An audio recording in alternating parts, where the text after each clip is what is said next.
I will share with the House a chronological account of the facts of the incident and describe the support that we are providing to the staff and students.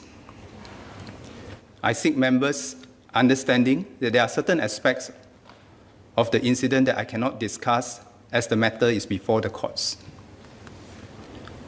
I will also explain what MOE is doing to ensure the well-being and safety of our wider school community. Finally, I will touch on the wider measures we must take as a society so that we do the utmost to prevent similar tragedies from happening again. Mr. Deputy Speaker, sir, at about 11:35 a.m., towards the end of lunch break on Monday, 19 July, a group of students encountered a 16-year-old student outside a toilet. He was holding an axe. He asked them to call the police.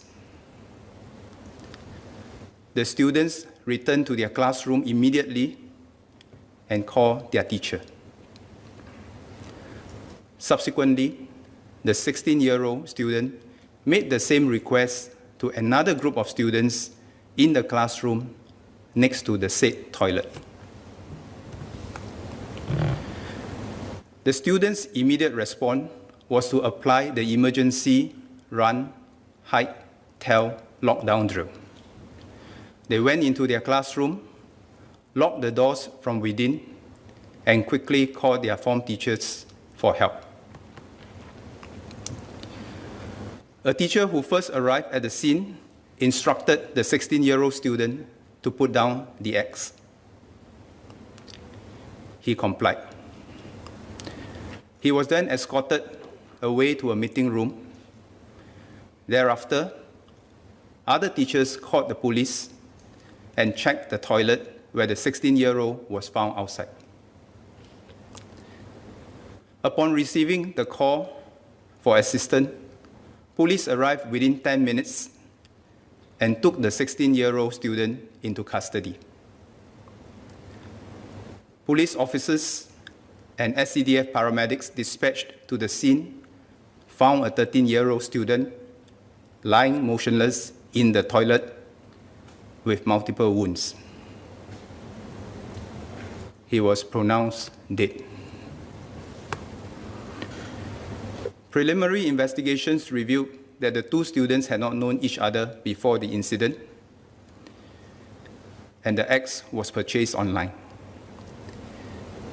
The 16-year-old student was charged in court for murder the next day on 20th July. He has since been in remand for psychiatric assessment. Once the situation was under control, the principal broke the news to the rest of her staff before speaking to the students. She shared that a serious incident has happened and asked all students to contact their parents to assure them that they were safe. Soon after, the principal separately spoke to the group of students who were most affected by the incident. Other teachers also came together to support and render assistance. For students who assisted the police with the interviews, parental consent was duly sought, and every student was accompanied by a teacher throughout the entire process. Other parents were also informed via Parents Gateway that a serious incident had happened in school, so they could look out for their children once they were dismissed for the day.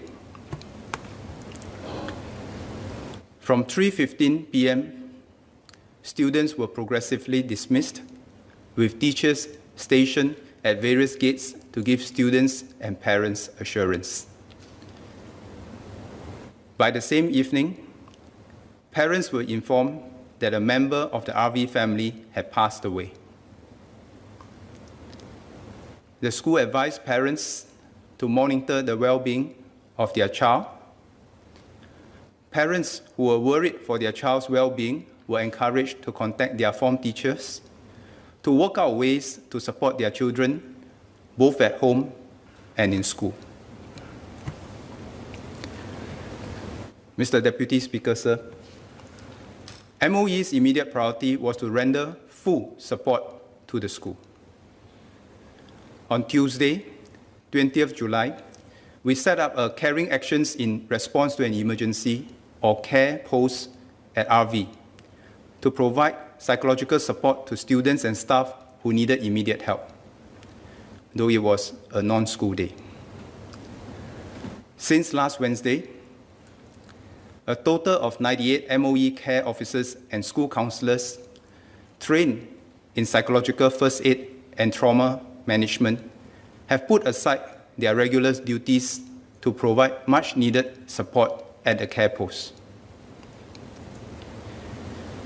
Together, they reach out to affected teachers and students who are encouraged to walk in anytime they need someone to talk to.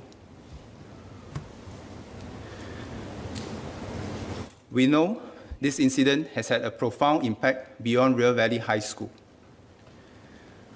Together with my senior colleagues at MOE, I met with 350 principals from primary schools to junior colleges on 20th July, Hari Raya Haji. We discussed the situation with them and shared with them the resources they could tap on to identify students and staff who may display signs of distress so that they can be encouraged to seek help. When school resumed on the morning of Wednesday, 21st July, River Valley High School teachers, supported by MOE care officers and counselors, conducted check-in sessions with students to provide them with a safe place to share their thoughts and feelings.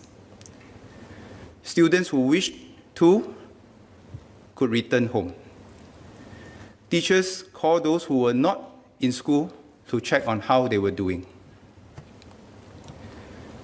Students and teachers who needed time off were granted leave. Master teachers from MOE were deployed to take over some classes. Mr. Deputy Speaker, it will take time for the River Valley High School community to recover. Where needed, students and staff will be referred to healthcare agencies for professional assistance.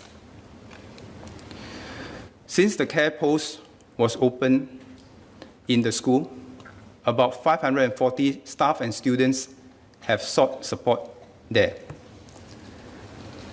Most heartening, within the school community, the students initiated their own small acts of kindness. Some distributed small gifts and snack packs. Others sent encouraging notes and sweet treats. Students are looking out not just for themselves, but also their teachers, and urging them to seek help where needed. The School Advisory Committee, Parent-Teacher Association, parents and alumni, as well as counselors from social service agencies and community, have also rallied around River Valley High School. This includes the counselors on standby from Boon Lay. All these speak volumes of the compassion and strength of the River Valley High School community.